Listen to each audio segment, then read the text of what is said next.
Hey everybody, welcome back to Fab Daddy Garage TV. I am your host, Fab Daddy.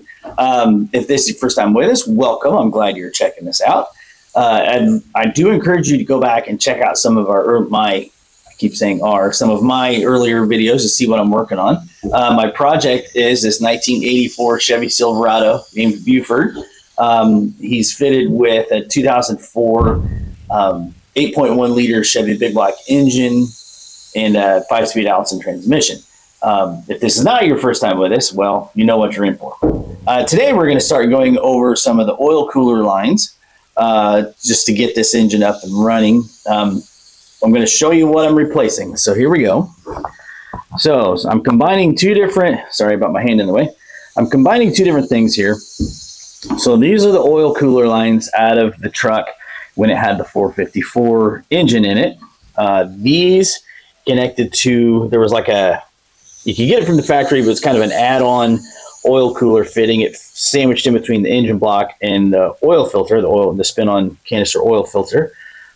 These came out, ran along the frame, went into this 90, and then they have these fittings here, which are kind of an odd fitting. It's NPT thread here, but it also has an O-ring. This one, yeah, there you go, has an O-ring on it to fit into the oil cooler housing, which is this right here. As you can see, they screw into those fittings right there. You can kind of see it. Problem is, you can't find, I want to convert this over to AN, and you can't really find fittings this size. Everybody's like, oh, just get a power steering line.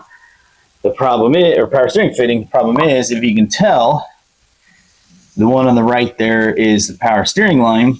It's a smaller tube. I know it's hard to tell because I actually hit this with the lawnmower, but whatever.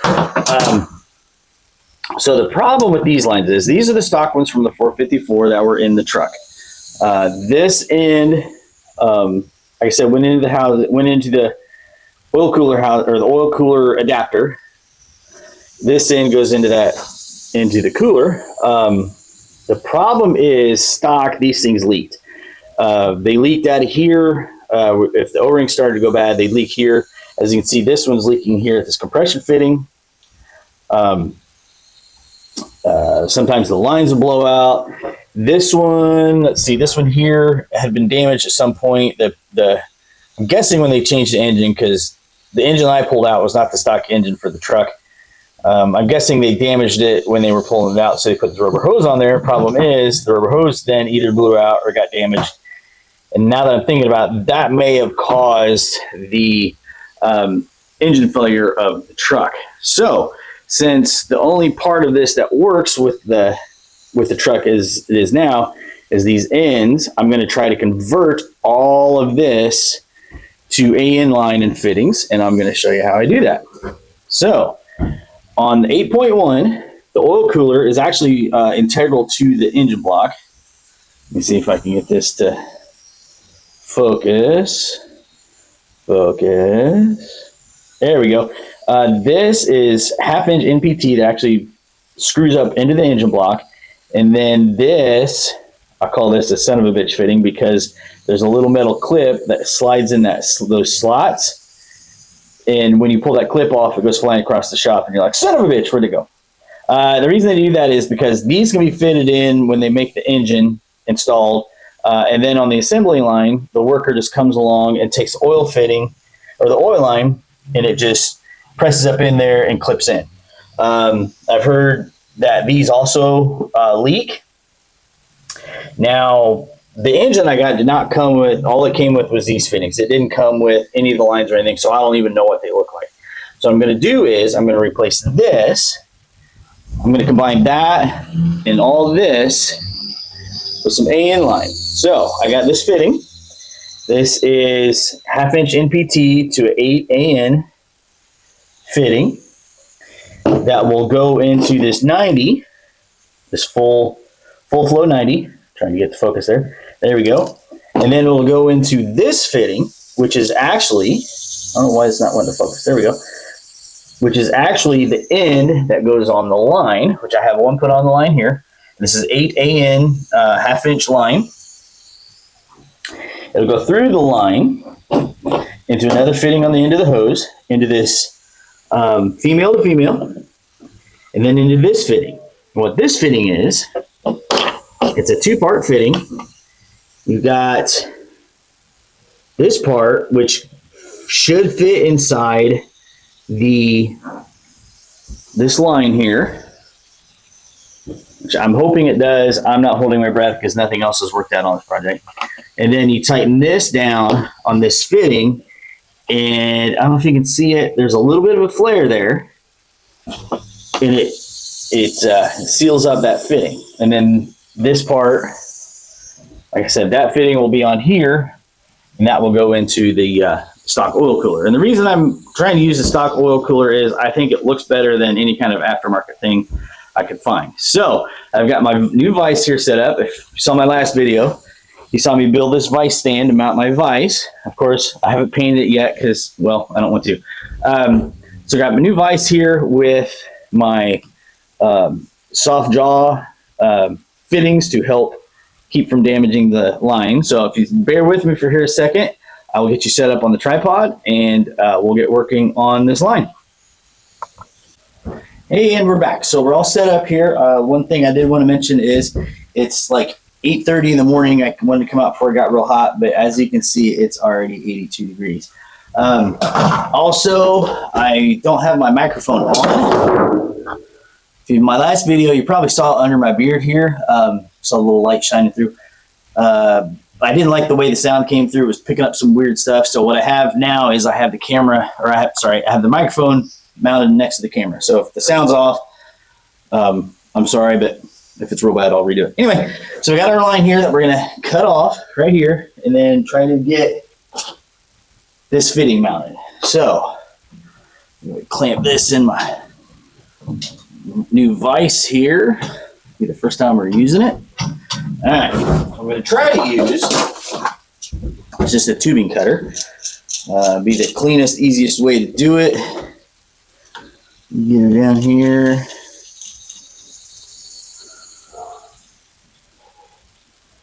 And this is just aluminum, so it should cut rather easily, I would think. Take it nice and slow. I could use a hacksaw or a cutoff wheel or something like that, but that won't leave a very clean cut, and it'll take more time to, excuse me, it'll take more time to clean up than using one of these.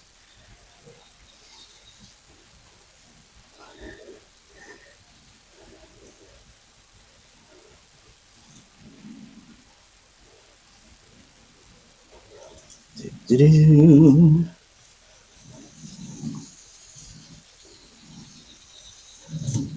Oh, almost there. I think. There we go. All right. As you can see, give a nice, pretty clean cut. If I'd use like a cutoff wheel, or like I said, or a hacksaw, they'd be really rough here on the end. So now all I have to do is these cutters leave a little bit of a lip there. So on the cutter, on most, well, on all the ones I've used anyway, there's this little fitting back here. I don't know why nothing's wanting to focus today. There's just a little reamer. So you take this, give it a couple turns.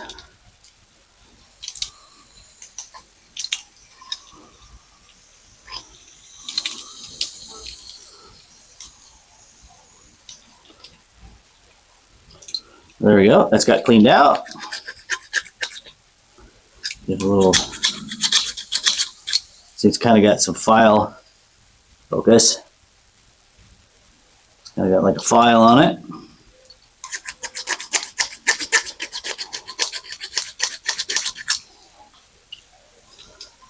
More ream inside.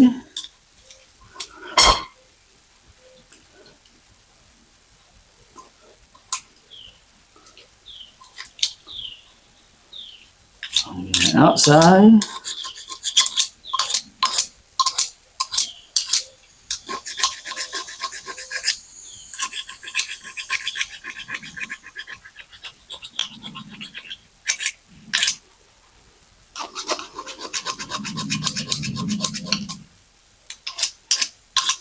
So you know what?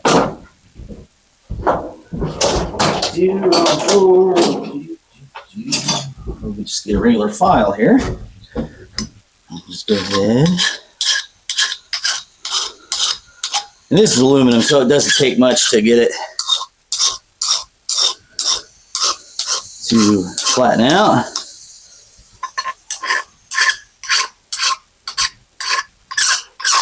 That's an annoying noise.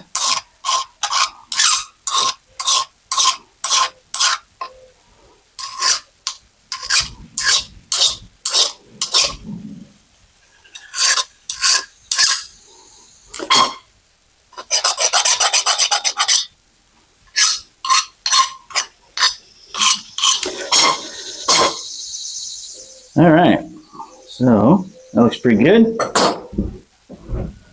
I'm gonna take a little bit of carb cleaner here. Clean this out in my drain pan just to kind of make sure there's no metal chips left inside.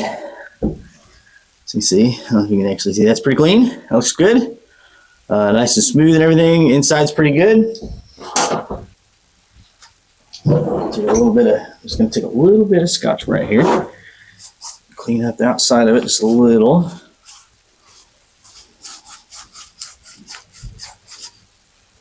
There, so that's a nice clean surface now. Focus. We have a nice clean surface inside and out. Now, moment of truth. Is it gonna fit? Hey, perfect. So, okay.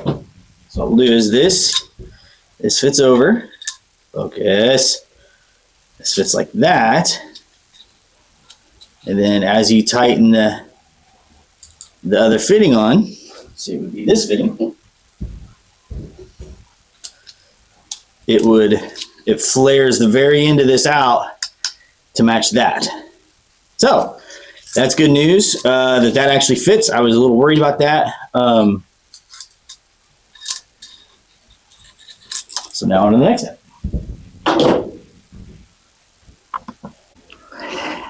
And we're back. As you can tell, it's a totally different day than that last section I recorded. It's actually probably pretty close to about a week later. As you can tell, it is a very beautiful day. Today is August 1st, 2025. And it is actually 70 degrees outside. The temperature outside has dropped more than pushing probably 30 degrees. I think when I woke up this morning, it was 67 outside. The thermometer here in the shop says 84. I don't know how accurate that is because it doesn't really feel that much hotter in here than it does outside. But anyway, so a few things have happened here in the last few days. I've got some new parts. As you can see, I've got a box from LMC Truck. I ordered a bunch of stuff from them, and here we'll go over a few things for you, what I actually ordered. So here in the engine bay of Buford, I'm going to flip you around. So originally, I was going to use this battery tray over here for the battery, just wire everything in to make it look kind of stock. The problem is I had a cold air intake that was going to go here in the throttle body, kind of come up over in this area. And I was going to have it mount up behind the battery. Unfortunately, the cold air intake I just really didn't care for how it looked. It didn't fit real well. So what I'm going to end up doing is getting a stock LS truck air tube and filter box. It's going to mount. It's going to obviously connect here to the throttle body. I'm going to come over, come out, make a 90, come around over this way. And then the air filter box should sit right about here where this battery tray is and pull air from this hole here in the fender. So since that's going to take the space of the battery here on the right side, I ordered a battery tray for here on the driver's side. And actually, if you look at the fender, now, okay, I don't think this fender is an actual GM fender. I think it might be aftermarket. The paint on the outside doesn't match the rest of the truck, and it doesn't fit the best, and it doesn't seem to have the factory holes. So I think it might be an aftermarket fender that previous owner put on at some point. But anyway, there's, these two holes. There's holes here in the fender to bolt it right up. I have to drill a couple holes down here in the inner fender. And then I actually got a battery hole down that, now that I'm looking at this, I got the wrong kind. I got the kind that goes up over the top. All I need is the little wedge that screws in here. But so what this does, it moves the battery over here, gets it out of the way, it makes the wiring a little easier because now I don't have to run a bunch of power wires over to that side of the truck. They'll all just come right here. And this will also give me the opportunity to come off of the battery tray right here. And then the ECU, the transmission control unit, and the TAC, which is what makes the electronic drive-by-wire throttle pedal communicate with the ECU, can all mount right here in this area. And then all the wiring's together, everything's going to be real nice and clean over here on this side. So this battery tray came from LMC. Some of these big block trucks came, you could get them with 2 batteries. This one actually had a really, really cheap plastic aftermarket tray sitting over here. It was held in with looked like kind of like drywall screws. So I took it out, got it out of the way, and got a stock one to put it in its place just to look better and be a little bit more secure. So I got that from LMC truck. Let's see, what else did I get? I got that from LMC truck. I got the battery hold down, which I now realize is the wrong one, so I'll probably be returning that. And I also got 2 more. These are the lines for the oil cooler, the stock oil cooler for the truck, because I need these ends, these 90-degree ends, on the end of it. So I paid a little bit extra for those because that was easier, and in the long run, it's probably going to be, like I said, easier than trying to find aftermarket fittings. Something else I got was a flaring tool, which we'll talk about. Actually, we'll talk about that now. So I'm going to go ahead and put you on the tripod, maybe. Yeah, let's try that. Put you on the tripod here. Okay, so got you on the tripod. So the last video showed getting the tube ready for this sleeve and nut fitting. So I left off the last video talking about how in the inside of the tube here that goes around the aluminum tubing, there's that little flare in there, and that you have to mount this on. What I didn't cover was you have to flare the end of the line. So I didn't have, well, okay, I had a flaring tool. I have a really nice flaring tool kit. I got this at Napa, I believe, probably 20 years ago. It's a great little kit. It's a double flaring 45-degree flare. I don't know if you can see that. Cutter, it's got all the fittings I need to do the double flare.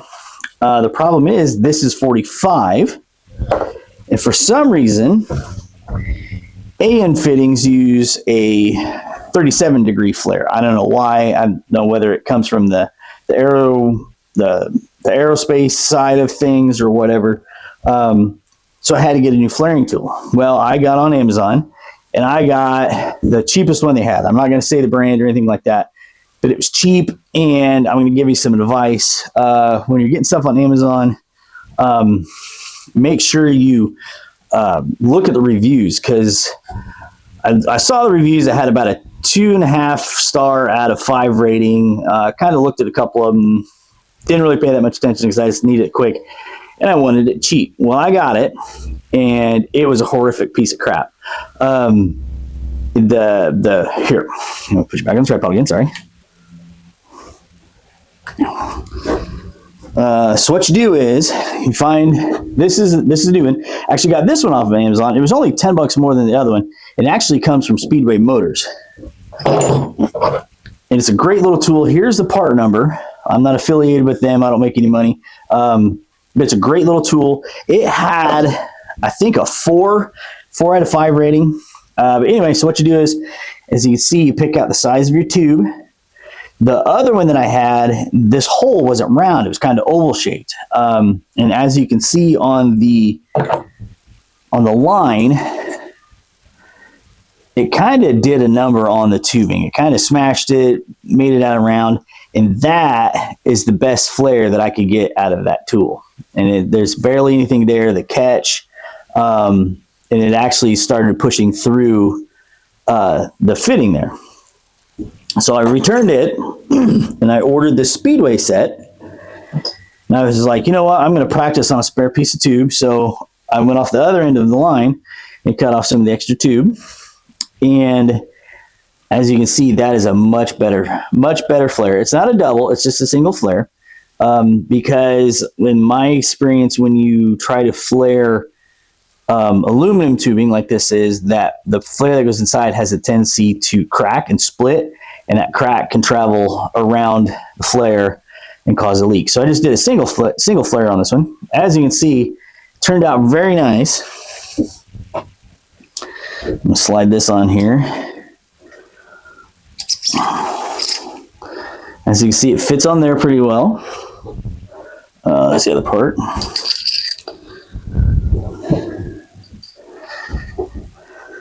I'm not sure how well any of this is showing up, but it's showing up well. But that fits on the, see how well that fits on there?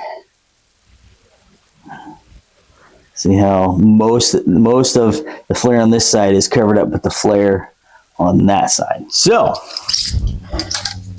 I'm going to show you a little bit here. So if you ever have this situation where you have a bad flare and you need to cut that off, I'm going to show you. Take your cutoff tool, which I encourage you, if you're going to be doing any kind of custom stuff. I bought this when I was doing demolition derby and I was building brake lines and stuff like that. If you look at your cutter, you see there's that little notch right here. What you do is to save a little bit of your tubing is you put, let's see if I can do this. You put that flare right there in that little notch in between the rollers. Is that coming through at all? Not too close. Here, I'll show it on this one. I'm not going to cut this one off. I mean, I guess I could. So you take that flare, you put it in the notch, and that saves you some tubing. Say you're getting close, you don't have a whole lot of room for your tubing. And if you cut it up there, you lose like an extra ½ inch. So if you put that flare right there, your cutter still comes in below the flare, the part that you need to cut off. So, excuse me. Oh yeah, also I listened to that last section. I didn't like how the audio sounded, so I have my microphone up on my hat. We're going to try it this way.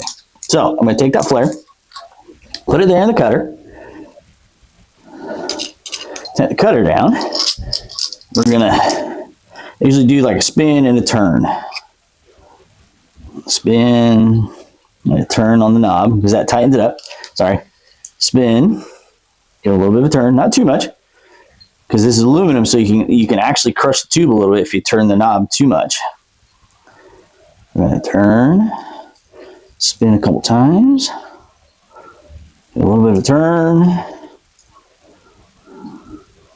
As you can see, it's starting to cut in there. Da-da-da. There we go.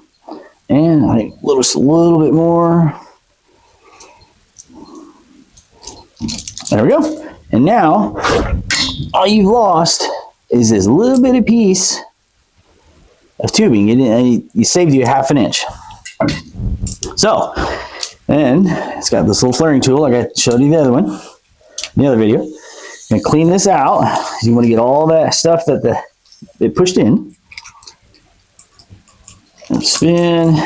See, this has like a little bit of a cutting edge here. It's kind of going to be kind of hard to see on the camera. But there's a little flare on that edge that cuts that off, cuts off the stuff that got pushed in. So you go in there, you're almost kind of chamfering the inside just a little bit. I want to make sure it's good, clean all the way around. And I usually, like I said in the other video, this has got a little bit of a file on it, but I have a file here. I'm going to clean that up.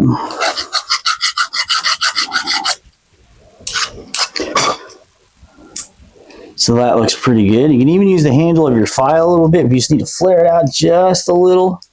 It's going to be a little aggressive though. I'll do that. And then you can't really see it, but there's a little bit of a flare on the outside of it now. So you want to kind of come in here. And again, you're kind of chamfering the outside edge here just a little bit. Because you want to get rid of that sharp edge, because that sharp edge is what will crack.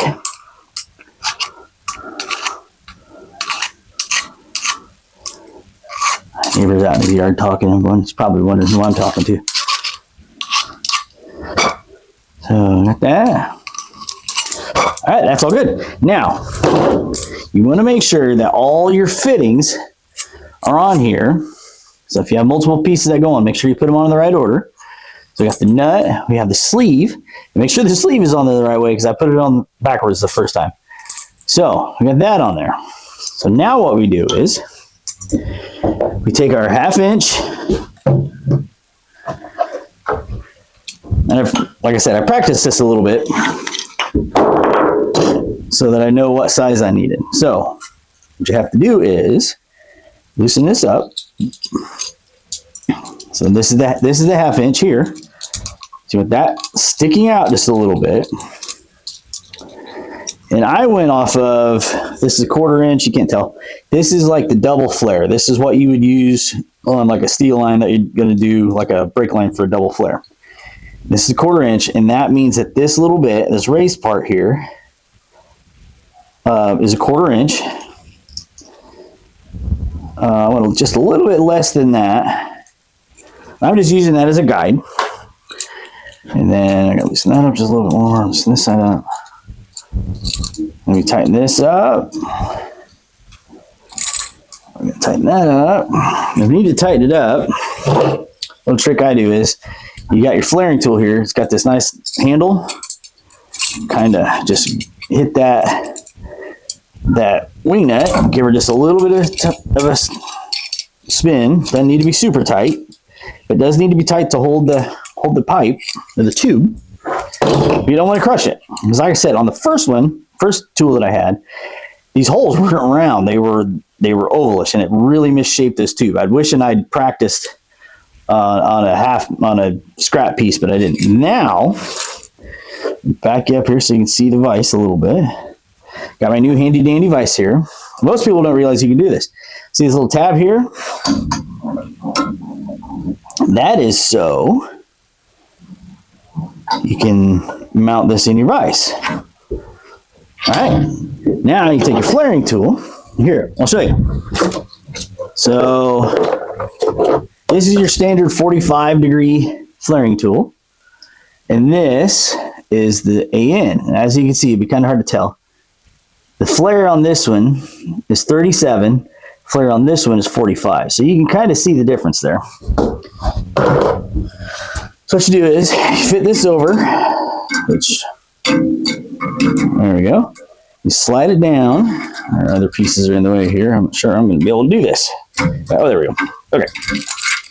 Slide that back just a little bit. You'll center it up on your piece here.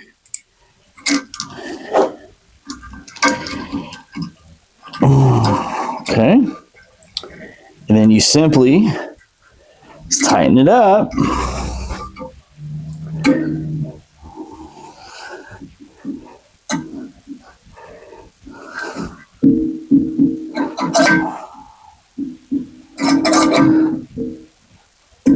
And you don't have to go ham on it. You don't have to need a cheater bar or anything. This handle is plenty big enough until you get it tight. And then maybe, there we go. Back it off. Out. Somehow get this untangled. There we go. And loosen this here. You can even cheat. You can do that. I'm notorious for using tools in ways they're not supposed to be used.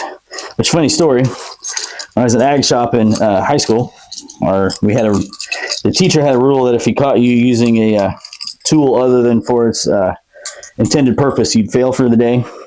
I'm lucky I passed that class. Anyway, so now we have a nice good flare. But here first, we're going to take our file again. You can see since this is aluminum and it's soft, the jaw is kind of bit in a little bit. So what we're going to do, we're just going to take a file here, and smooth that up just a little bit. Doesn't take much. Like I said, it's soft, so files down pretty easy. If you wanted to, you could take some emery paper even, some emery cloth, go around there, clean it up. I'm going to use just a little bit of Scotch-Brite, some red Scotch-Brite. This just kind of smooths it up a little bit. I'm gonna go inside again, and we're back again. Sorry, apparently the camera sitting in the sun got too hot. So I got this all cleaned up. Lighting's and everything's gonna be off now. So I got flare cleaned up, everything looks good. There's no sharp edges. Inspected, there's no cracks, because aluminum, you have to worry about more about that on like aluminum, copper, softer materials. If you're doing steel, you don't have to worry quite so much, but it's still something you need to keep track of. So now I'll slide that up. I'll get that to slide on, and now we take our new fancy jaws we got, which are now covered in grinder dust because it fell on the floor. Oh, fell on the floor again. Okay. It's been one of those days. I've dropped, I think, literally everything I've picked up for the last 24 hours. Anyway, so fit this in here. And now, you know what? I want to do this the other way. So this is going to go on one of these female to female adapters. I can't see the screen now since I've moved it. One of those. So what I'm going to do is I'm going to put the adapter in here.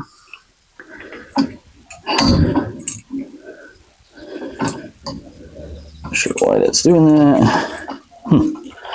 Okay, maybe we'll put it on the side. There we go. You still see? Sorry. The reason I put the adapter in is because it's not going to spin and this tube isn't going to spin. The tube's not going to spin. So we want this to spin on. So this has to move. This needs to stay still. That needs to stay still. So, oh, wait, I forgot. There's something else I learned. Something else I got. I got some Loctite. Let's see, Loctite 567 thread sealant. Now, most people think Loctite's a thread locker, which they have great thread locker. This is actually a sealant rated for used on gasoline and that kind of stuff. Sorry, I gotta cut the end off here. Look at this. Open up. So we do this without cutting my finger off. Ooh, that smells good. Just kidding, I really can't smell it. We're gonna go ahead and we're gonna mix it up a little bit just to make sure. Right.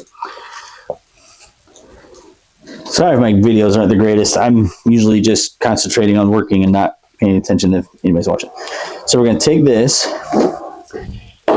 We're gonna put some thread sealant on, or some thread sealant on here. Doesn't take much. See, that's probably about enough. Probably more than enough, honestly. I'm not sure where the lid went. Oh well, worry about it later. And now we'll take our fitting.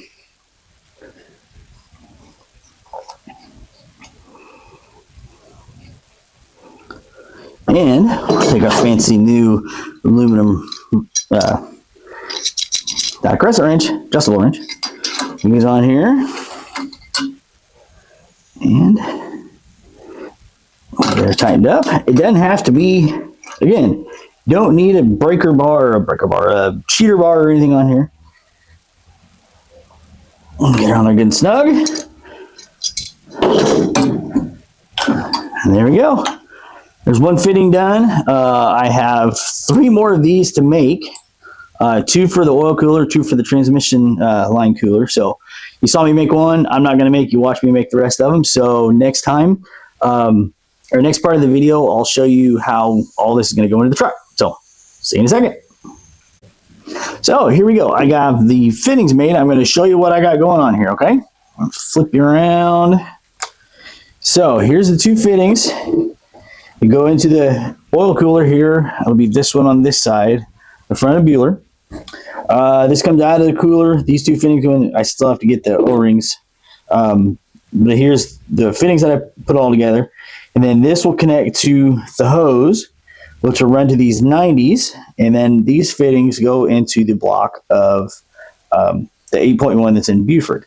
Now, I want to point out almost all of these fittings come from this company called Evil Energy. I'm not affiliated. I don't get any kickbacks or paybacks from them. I like their stuff. all this except for these 90s, these full flow 90s. They came from Potavel. And I actually got all of this off of Amazon. And if you're looking at doing an engine swap, sorry, I'm going to fill your background. If you're thinking of doing an engine swap on anything, I would definitely check out Evil Energy. They have kits for just about anything you want to do. They actually have like fuel pump kits and fuel lines and that kind of stuff. And they actually have a kit for transmission coolers. It's like a whole kit that comes from the transmission up to the front and everything for pretty much any GM transmission except any GM transmission, 4L60, all those stuff. Unfortunately, they didn't have anything for the Allison. I probably could have got the kit and then changed some fittings around, but I'm decided to just do it myself. Anyway, like I said, they have like a fuel pump, a fuel injector kit, different lines, all the splices, connectors, everything you need to go kit from the tank up to your fuel rail and that kind of stuff. I pieced mine together because, again, they didn't quite have exactly what I was looking for the 8.1. So anyway, like I said, I have everything fit together here, put together, ready to go in. So I'm going to go ahead and get set up under the truck, and we'll be back in just a minute. All right, so here we are under the truck. What we're looking at here is the driver's side of the engine. Here's the oil pan. This is where the oil filter would go, obviously. Got the headers right here. So what we're looking at, we have this hole and this hole right here are the two holes that the fittings for the oil cooler go to. And what most people that do an engine swap with this engine is they'll take, sorry, I'm trying to get the camera adjusted so you can see a little better. They'll take plugs and they'll plug these two ports off. And there's a fitting right here. I don't know how well you can see it. See that shiny part inside there? You take that part out, and what that does, that is what blocks off the oil coming into the oil filter and diverts it out to the cooler. So if you're going to block those off, you got to pull that fitting out, and that will allow the oil to come through the filter regularly without going up to the cooler. So what we have here is we have this fitting that is NPT, which National Pipe Thread, and then it converts it to 8AN fitting. So what we're going to do is we're going to fit this up in here. I hope it fits. I haven't tried it yet. I probably should have done that before I started this video. So far, well, maybe. There we go. Oh yeah, money. Okay, so we're gonna get some of our Loctite 357, 567. We're going to see if I can do this on camera without making a huge mess. I'm guessing no. So we're going to put quite a bit on here. And my phone's ringing. Why is my phone ringing? We're going to put quite a bit on here because not only is this going to seal the threads, but it's also going to kind of, since we're putting an aluminum fitting into a steel block, we kind of want to keep the two metals from touching each other, because that can cause corrosion and then cause issues down the road. So we're going to pop this, see if we can get this in here without making a huge mess. And I probably should have cleaned all the oil off here, but I don't care. All right, so got that going on and going in. Okay, I don't know if I brought enough extensions to get up in there. So I knew this wasn't going to be, I'll be right back. I need another extension.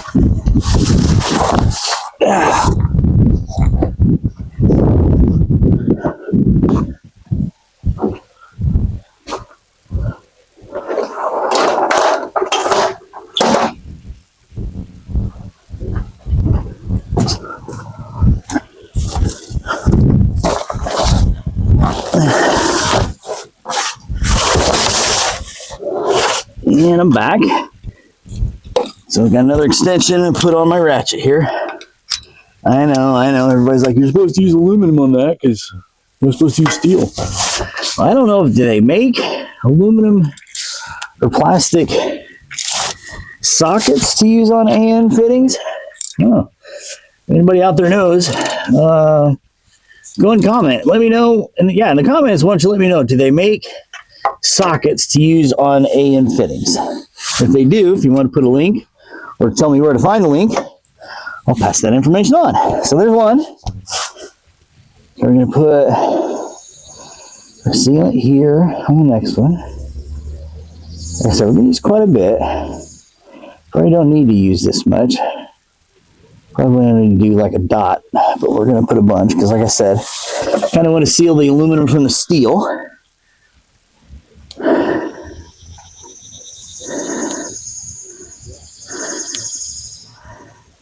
Oh, come on. Probably should have checked, make sure this would fit before I put the dope on it. Pipe dope, as my grandpa used to call it. Got any pipe dope to put on there? Sure do, Grandpa. All right. Missed that guy. Whoa! And I knocked the camera over. Sorry, buddy.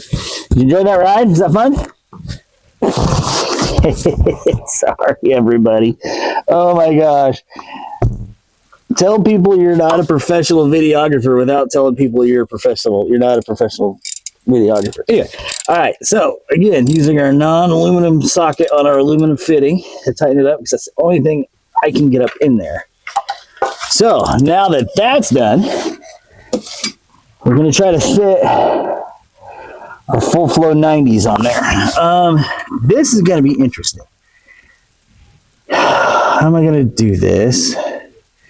So I need to let's get some pipe dope on there.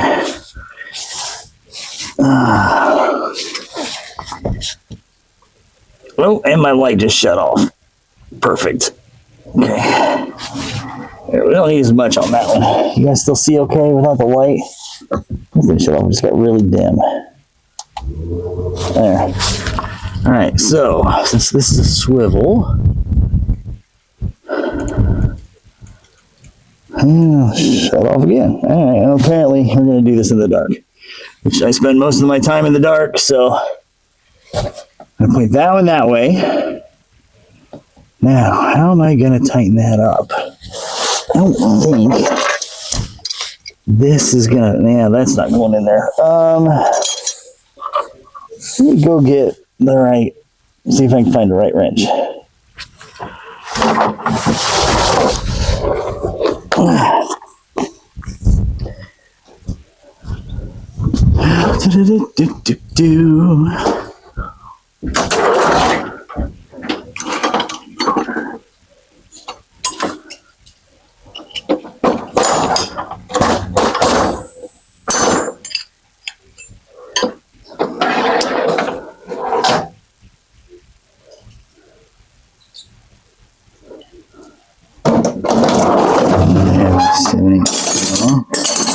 Oh, metric.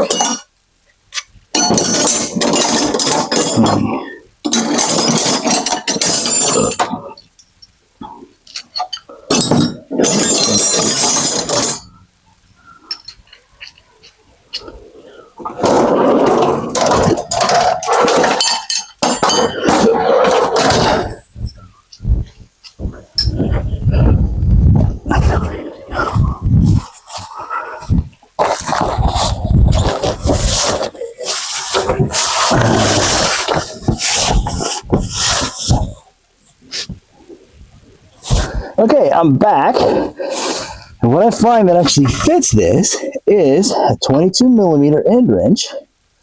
Get the size there, but it's been cut off.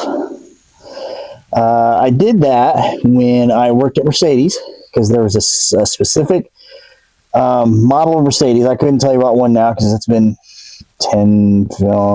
several years ago. That this is the only wrench you could get in there on a piece of the suspension to do alignment. So it's going to work for us perfectly here because it's short enough. I can get up in there to get on the fitting, maybe.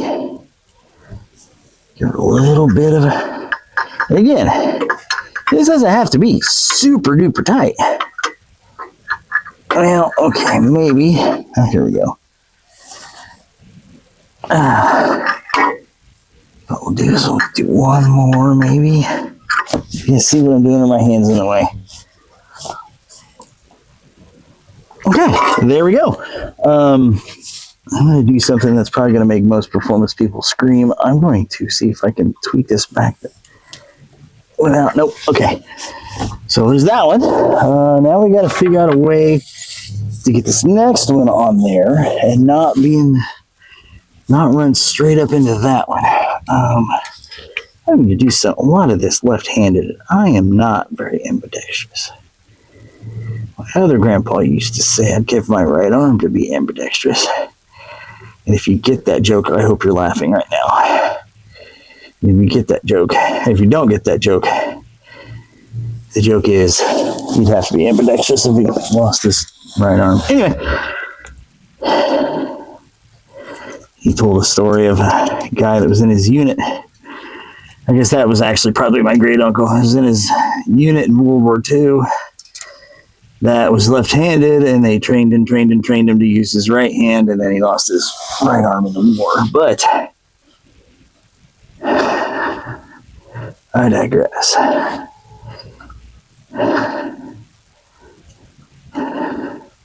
would kind of suck. Spend all that time to learn how to do everything. Your non-dominant hand, and then lose your non-dominant hand. And I mean, it would suck to lose your non-dominant hand either way, but all right. So I think what we have here is, we'll see if we can, where'd my wrench go? There it is. I'll get up in here. The problem is that keeps turning. I wonder if I can get it. Turn just enough to get the other hose by right there.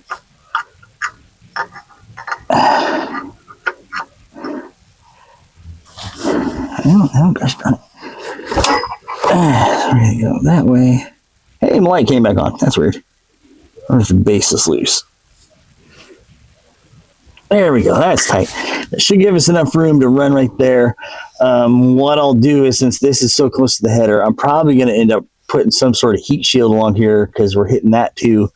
I may come up with some sort of heat shield, and then we'll wrap the hoses in like header wrap type material, just to kind of give them a little bit of protection, because you don't want to send it out to get cooled off and then run it right back by the header and cook it again. So there's that part of it. The next part will be up at the front, where we'll put the fittings into the cooler. I'm pointing, you can't see me, up at the front of the engine. We'll put the fittings into the cooler, and then we will make our lines. So be right back. And we're back. Here we are under the front of Buford. Here's the back of the front bumper. This is the bottom of the oil cooler here. And these are the two fittings that I made. You watch me make those in the last part, or in an earlier part. So here I have some of the AN line that I'm going to be using. I have it rounded here below the engine. If you can see up here on the side of the oil cooler, there's a hole there that's threaded, and there's actually a fitting that goes in there, or a bracket that goes in that'll hold the lines. So that'll keep it up away from the drag link, because this is the steering that goes back and forth across the truck, and that's going to be moving back and forth. You don't want the line rubbing on that.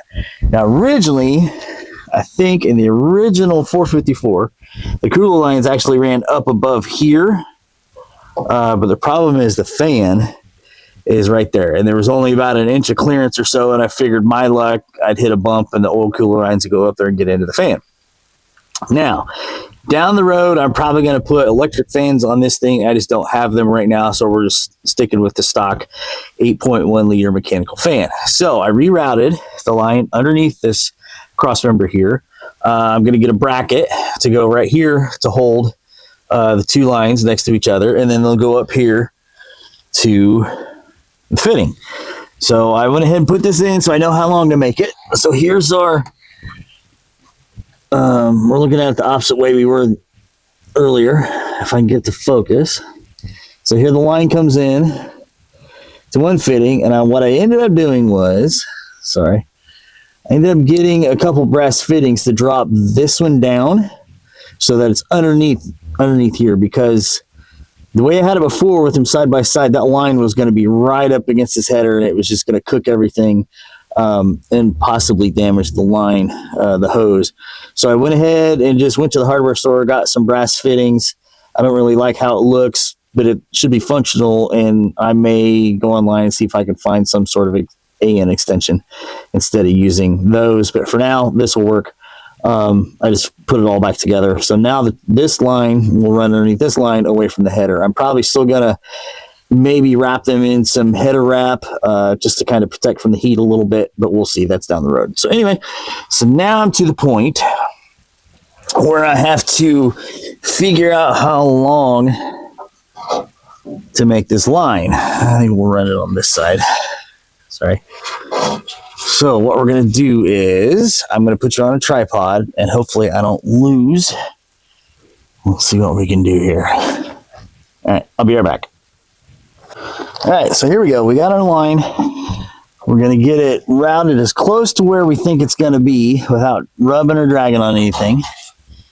And I hope you can see. All right, so what we have to do is we have to figure out how long we want our line to be. So it's going to need to be about right here. So what we'll do is take some tape. The tape's going to serve multiple purposes. I probably should be using some wider tape, but this will work. Pull some tape off here. And we'll get our line up where we think it's going to sit. That's pretty close, I think. And then we're going to mark our line where we want to make our cut.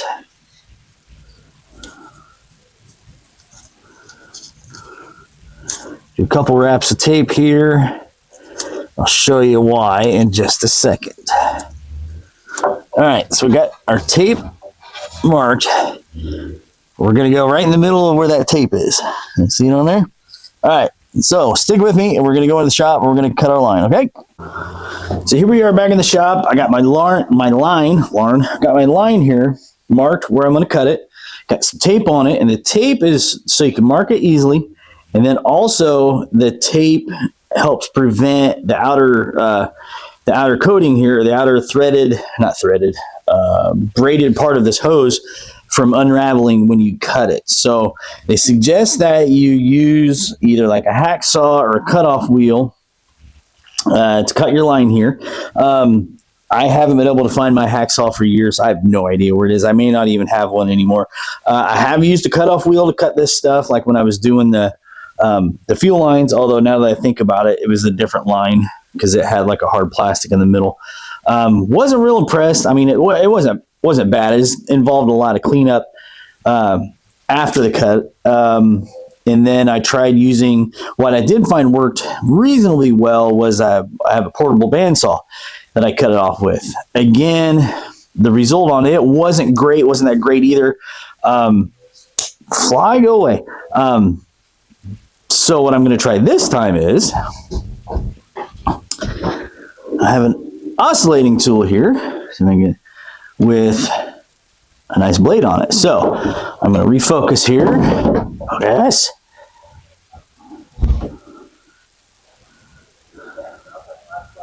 And now my neighbor's out talking. Hopefully don't pick them up. Anyway, so here we go. Let's see what this does.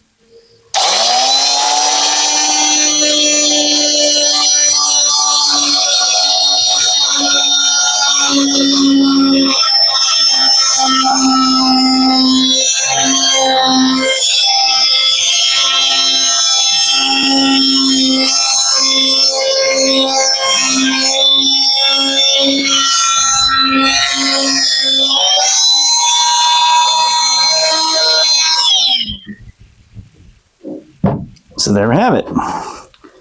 Made a pretty clean cut. Not the straightest across, but that's not bad. So now what I'll do is, so I got this little bit of fuzz hanging out here. So take my heavy duty shears. I'm going to widen out just a little bit, and we'll trim. Oh, maybe. There.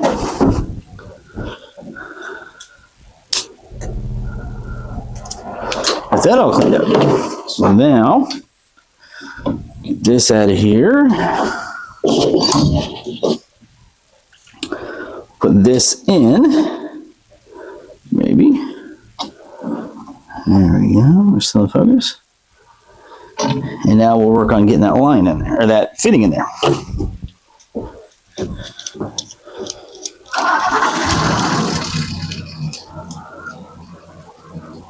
Okay, now that the neighbor's left and you can hear me again, I got my, all right, go that way.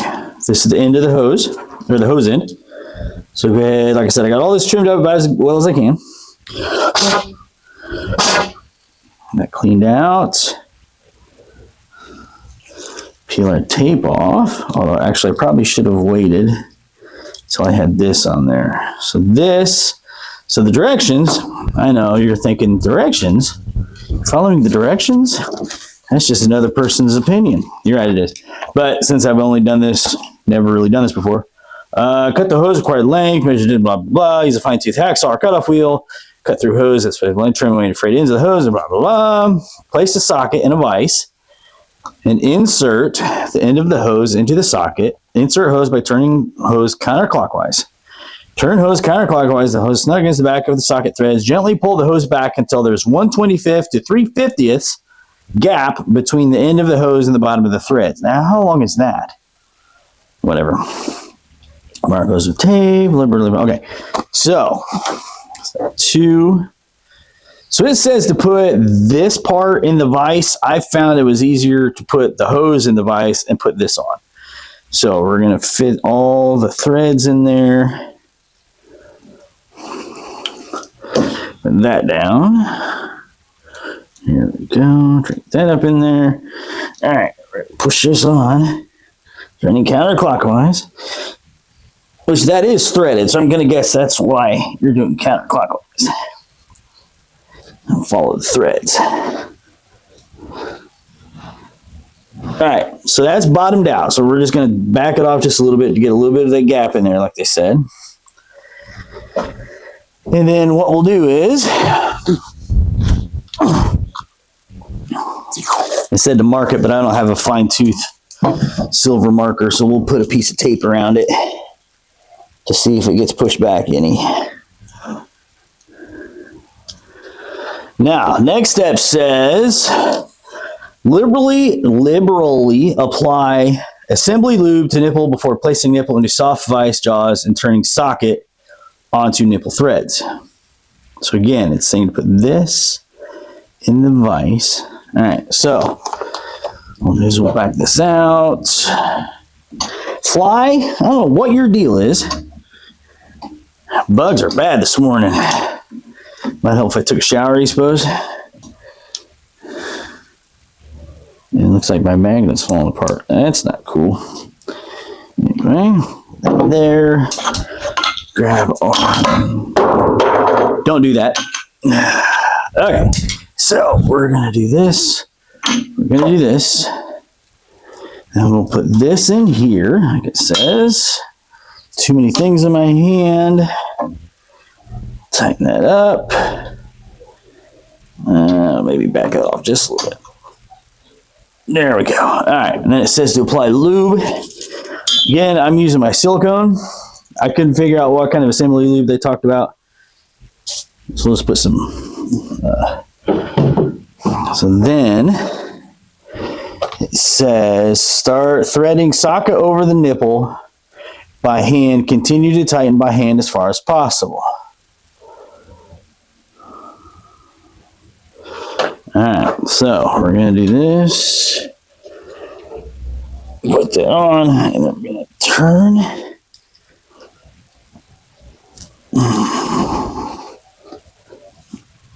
Is it going on at all? Can anybody tell? I think it is. Yeah, that's going, right? Surely it is. Don't call me Shirley. All right, so we'll take our adjustable AN wrench, throw it on there.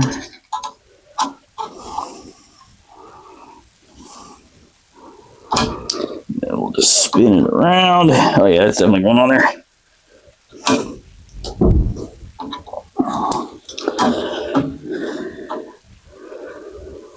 So yeah, the next step is, as far as possible, once the hose goes over nipple, tighten using our adjustable wrench. Continue turning socket onto nipple threads until the base of socket is within 0 to 1/25 of an inch. So we'll keep tightening.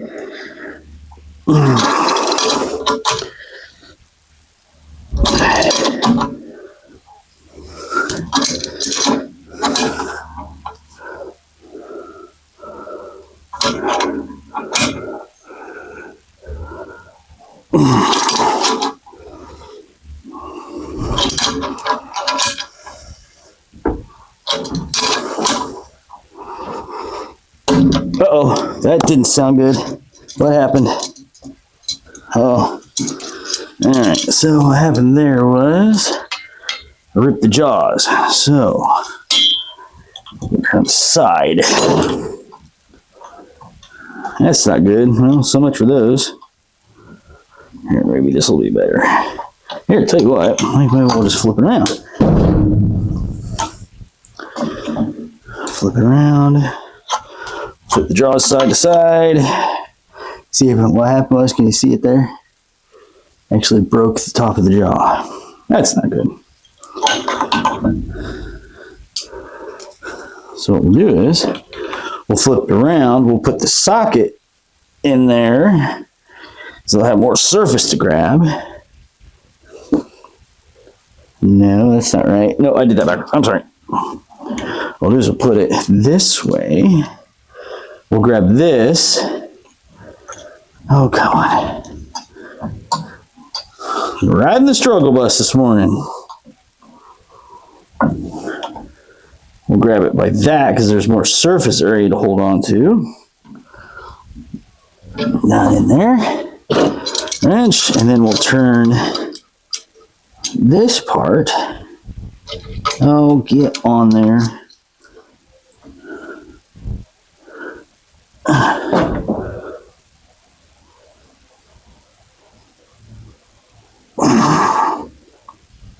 Okay. That feels pretty tight. I don't know how far 1/25 of an inch is. Let's see.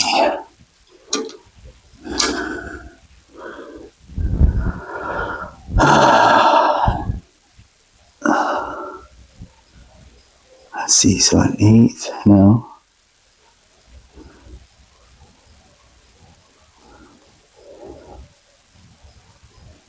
Okay. So that's all the further I'm going to do that because I don't want to mess anything up. So I'm pretty sure that might be enough. Now, the reason you put the tape on is because you want to make sure you didn't push the hose out of the fitting a certain distance. And it says down here, step 6, check the mark that you made on the hose in step 2, which is the tape. If the hose is backed out more than 1/16 of an inch, which it hasn't, if the hose has backed more than about 1/16 out of the socket as you assembled it, curse and return to step 3. See? Actually says that. That's funny stuff right there, Eagle Energy. All right, so anyway, here we go. This is our first line. We'll find out if it leaks, I guess, when we start the engine the first time and builds oil pressure and blows the end of the line off. Runs the engine out of oil and then seizes up and all that stuff. So we're going to go back onto the truck. We're going to fit this up, see how well we did. Hang on. Okay, here we are back onto the truck with the finished product. As you can see, I have the fitting there all put together. It's run back to the cooler, to the block from the cooler. There's just enough slack in the line to get it up to where it needs to be, up away from the drag link, to keep it away from the fan and moving parts up there. Just enough slack to be able to fit into the bracket here at this cross member, and then up into the cooler. None of this is tight. It's all finger tight. I'm not going to tighten everything up until I have the other side done, which I'm not going to make you watch me do that because you just saw me make the first one. It's going to be exactly the same as this one. And then I'm going to do all the steps I just did on the other side. To back here to the transmission cooler. So the transmission cooler lines come out, focus here, where am I at? right there. You see, here's one, and I can't find it. There it is. Here's one. Still has the factory fitting in it. The other one's right there. As you can see, once again, we're real close to the headers. But I have a solution to that. I forgot that I ordered some heat shield tubing to go around the shifter cable, because the shifter cable is also right up next to the next to the headers. So I ordered some, I think it's 1 inch, 1.5, I don't remember, to fit over the shifter cable to protect it from the heat. And I only need about 1 foot, and I had to order a 10-foot roll of it. So I should have plenty left over for both of the oil cooler lines and both of the transmission cooler lines. So thanks for coming along on this build. I'll probably go ahead and keep working today, hopefully get all that done, and I'll come back and show you the finished product when I'm all finished. See you guys. All right, here we go. We are done with the cooler lines. A day project that took about 2 weeks. Anyway, as you can see, we've got the oil cooler lines here all fitted up. I put done in air quotes because I'm not quite finished. I'm having trouble focusing. All right, because as you can see, this is just zip tied up. What I'd like to do is figure out a way to use this bolt hole in the clamp to go through the cross member to hold it, so I don't have to rely on the zip tie. And if we can look up here, hopefully there's enough light. Let's see. Yep, we got a clamp there.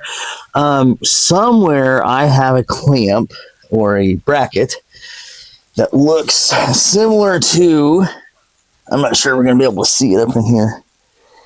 There's a bracket here. Oh, I'm not sure. I'm in trouble. Yeah, there you can kind of see where it's connected right to the oil pan, that little plastic bracket right there. I believe there was one on this side as well. I can't find it. I know I kept it. I didn't throw anything away. I'm guessing it's wadded up with the wiring harness, because the wiring harness goes through it too. When and if I can find it, I'll replace this clamp with that bracket to help secure it more. If we go underneath the cross member here, we'll get up. Hopefully we can see there's enough light. I don't know if I can get it to focus. Focus. So here comes the lines. As you can see, I put some heat shield tubing, around the line all the way up over the fittings, because the headers are right there. I did the same thing on this side. Comes back here. This is for the transmission cooler. And what I ended up doing was, because the fittings are right here so close to the headers, there was no way I could get the lines to fit through here. So what I did was I went up and over the header through the frame over here. I'm not sure how much you guys can see. I apologize. And then it comes out over here and runs up to the front to the cooler. So what was interesting was trying to fit wrenches and stuff in here to get these fittings tight. So what I did was, up here, and I took the transmission cover off. And lo and behold, right there are the fittings. So as you can see, I went ahead and ran the heat shield over the fittings. The fittings are all up. See how close they are to the headers. So I just went ahead and ran some heat shield tubing. I'm going to clean up the end here a little bit and try to figure out some way to keep it from unraveling. But as you can see, it comes up and over and around the headers there in the frame. I still want to figure out a way to secure them up here so they don't rattle around too much. But so if you're having trouble getting to the fittings on the side of your transmission, just do what I did and cut a giant hole in the floor so you can reach them. But anyway, so thanks for coming along with me on getting these cooler lines done. Like I said, a one-day project took about 2 weeks between the weather and personal issues and stuff we had going on. I'm hoping you can hear me because I just realized my hat fell off under the truck, and that's where my microphone is. But it looks like it's picking up. Anyway, I'm glad you guys came along for this journey. If you enjoyed this video, I would request, or I would really appreciate you guys go ahead and doing all the clicky clacks and hitting the like and subscribe. Hit the little bell so that next time I post a video, you guys can find out. So anyway, thanks for coming along. We'll see you guys later.